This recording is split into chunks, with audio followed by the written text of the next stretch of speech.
Times স্কোয়ারের মতো জায়গায় আমেরিকার নিউ ইয়র্কে বাংলাদেশিরা বাংলাদেশের নববর্ষ উদযাপন করছে, ভাবা যায়। আমি ইউএসএতে যখন আসছি আমি গরম কাপড় আনিনি। গরম কাপড় কেনার জন্য আমি সাবওয়েতে গিয়েছি, হচ্ছে কোনো একটা শপিং মলে যাব। তো ওখানে ম্যাডামের সাথে দেখা হয়ে গেল, একটা ম্যাডাম। তো পরে জানতে পারলাম উনি বাঙালি। উনি যখন জানতে পারলো আমি বাঙালি, উনি বলল এখানে সবচাইতে সস্তা আপনার প্রোডাকশন হাইটসে পাওয়া যায়, চলুন আমার সাথে। উনি ডিউটি শেষ করেছেন, তারপরও আমাকে সময় দিয়েছেন, আমার সাথে গিয়ে উনি আমার জন্য গরম কাপড় কিনেছেন। আর ওনার সম্বন্ধে যতটুকু জেনেছি আমি রিয়েলি সারপ্রাইজ। এই যে প্রবাসীরা এত যে দেশকে ভালোবাসে, আমি এখন এমন একজনকে আপনাদেরকে দেখাচ্ছি যিনি প্রবাসে আছেন কিন্তু বুকে বাংলাদেশ ধারণ করেন। উনি এতটাই সোশ্যাল ওয়ার্কার যে কোনো দুর্যোগ আসুক, যে কোনো বিপদ আসুক, ওনার মন কাঁদে। উনি সবার থেকে টাকা উঠিয়ে, ইভেন লাস্ট যে বন্যা হয়েছিল উনি হেল্প করেছিল সবার থেকে টাকা তুলে। আর ওনাকে আপনাদেরকে পরিচয় করিয়ে দিতে চাই, কারণ এইসব মানুষ, সাধারণের মানুষগুলো সবসময় ওপেনলি থাকে না, ওরা নিজেকে গুটিয়ে রাখে। তো আমি এটা সবার মাঝে ওনাদেরকে তুলে ধরতে চাই। এরাই দেশপ্রেমিক, এরাই দেশকে অনেক ভালোবাসে, এরা বুকে দেশ ধারণ করে।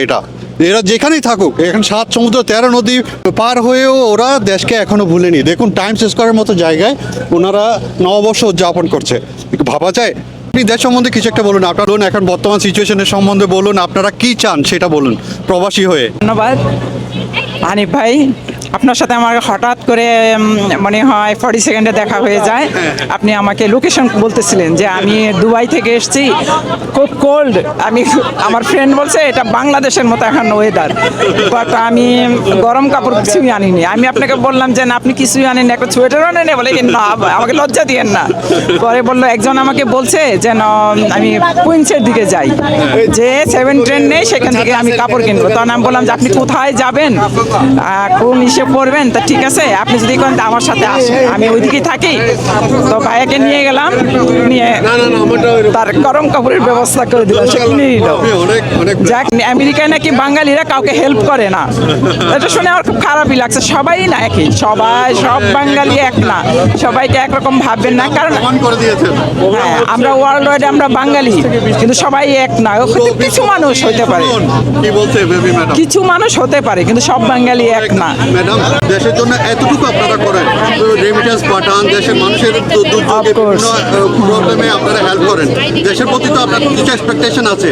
এই মুহূর্তে আপনার কি দরকার, আপনার কি চাই? আমরা দেশের ভালো চাই, দেশের শান্তি চাই। আমরা দেশের জন্য সব সময় আমরা হেল্প করি। বন্যা দুর্যোগ যাই বলেন, মানুষের অসুবিধা সব কিছু আমরা দেখি।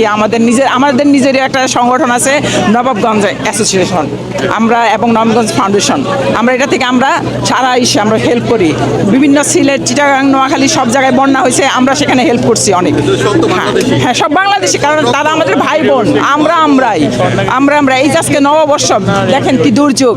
আমাদের দেশে পহেলা বৈশাখ কালবৈশাখী হয়, এখন নিউ ইয়র্কেও সেটা কালবৈশাখী হইতেছে। বাংলাদেশের এটা আমরা এখানে ট্রেনে নিয়ে আসছি।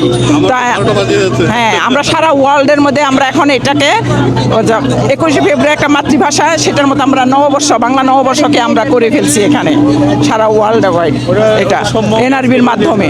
তো আপনারা এখানে আমাদের জন্য দোয়া করবেন, আমরাও আপনার জন্য, দেশের জন্য দোয়া করি, এবং সারা ওয়ার্ল্ডের যত বাংলা ভাষাভাষী আছে সবাই এই নববর্ষটা পালন করবেন এবং দেশের জন্য ভাববেন। আমরাও দেশের জন্য ভাবি, দেশের শান্তি চাই, দেশের ভালো চাই। দেশে যে দুর্যোগ চলছে, আমি বলবো দুর্যোগ, এটা এখন আজকে যেমন একটা দুর্যোগ চলতেছে, দেশেও কিছুদিন যাবে দুর্যোগ চলতেছে, সেই দুর্যোগ থেকে আমরা কাটে উঠি এবং দেশের শান্তি চাই, ভালো চাই। শুভ নববর্ষ। শিবলি ভাই, আসসালামু আলাইকুম। তো আমি আপনাদেরকে আসলে কিভাবে যে সম্মান জানাবো, আমার কাছে ভাষা নেই।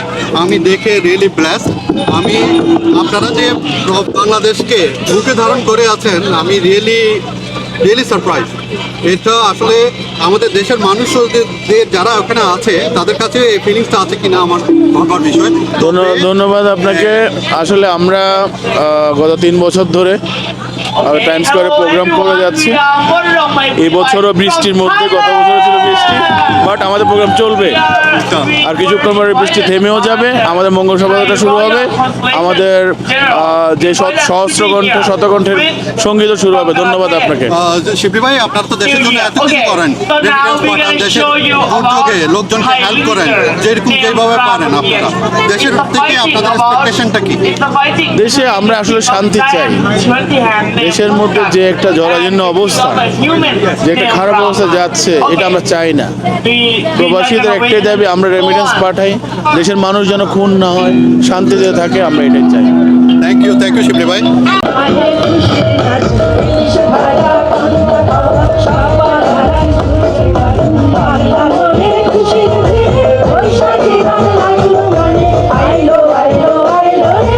অসংখ্য ধন্যবাদ আপনাদেরকে।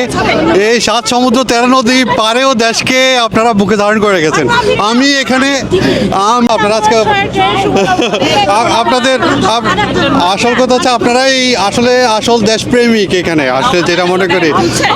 তুলেছি আমি আছি তো, আমি এখানে পেছনে, আমি আপনাদের পেছনে আছি। না না, আসলে সুন্দরীদের লুকাই তুলতে হয়। দেশ সম্বন্ধে কিছু বলুন, দেশ সম্বন্ধে কিছু একটা বলুন। লাভ মাই কান্ট্রি, আমি বাংলাদেশকে ভালোবাসি। বাংলাদেশের রক্ত, বাংলাদেশের মাটিতে বড় হয়েছি, বাংলাদেশের রূপরস গন্ধে আমরা মোহিত। আমি নিশ্চিত আপনারা প্রবাসীরা অবশ্যই দেশের পাশে আছেন, দেশকে কিছু না কিছু দিয়ে আছেন, যে দেশের দুর্যোগে আপনারা সাহায্য সহযোগিতাও করে থাকেন। ঠিক আছে, পহেলা বৈশাখ উদযাপন করতেছি। হ্যাঁ। দেখেন ওয়েদার কত খারাপ, বৃষ্টি হচ্ছে, তারপরও পয়লা বৈশাখ পালন করছি। দেশকে ভাবি বলেই এই দেশে এসে আমরা এখানে পয়লা বৈশাখ পালন করছি। এত বৃষ্টি দেখুন, ছাতা ধরে কতটা মিস করি আমরা বাংলাদেশটাকে আমরা এখানে ধরে রেখে দিয়েছি। আসলে আমরা প্রবাসীরা। Thank you. আমরা যে অনুষ্ঠান, আমাদের ঐতিহ্য, আমাদের স্বাধীনতার যে গৌরবকে যেটা প্রকাশ করে, বাঙালির ঐতিহ্যটাকে যে অনুষ্ঠান প্রকাশ করে, বাঙালি বলতে শুধু বাংলাদেশের বাঙালি না, সারা পৃথিবীর বাংলা ভাষাভাষী মানুষ যারা, তাদের যে ঐতিহ্য সেটা হলো পয়লা বৈশাখ। আজকে বাংলাদেশে সেই অনুষ্ঠানটাই আজকে অনেকখানি আজকে হুমকির মুখে।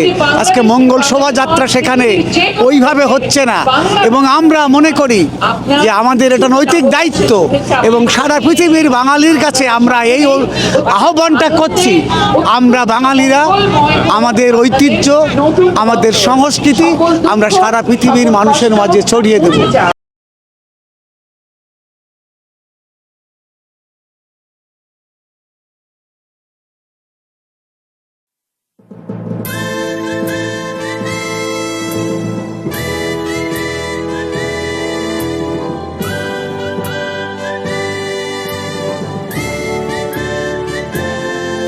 তুমি মিশ্রিত লগ্ন মাধুরীর জলে ভেজা কবিতায় আছো সরওয়ারদি শেরে বাংলা ভাষানির শেষ ইচ্ছায়। তুমি বঙ্গবন্ধু রক্তে আগুন জ্বলা জ্বালাময়ী সে ভাষণ। তুমি ধানের শীষে মিশে থাকা শহীদ জিয়ার শপথ। তুমি ছেলে হারা মা জাহানারা ইমামের ৭১-এর দিনগুলি। তুমি জসিমউদ্দিনের নকশি কাঁথার মাঠ, মুঠো মুঠো সোনার ধুলি। তুমি ৩০ কিংবা তার অধিক লাখো শহীদের প্রাণ। তুমি শহীদ মিনারে প্রভাত ফেরির গাইহারা ২১-এর গান। আমার সোনার বাংলা, আমি তোমায় ভালোবাসি।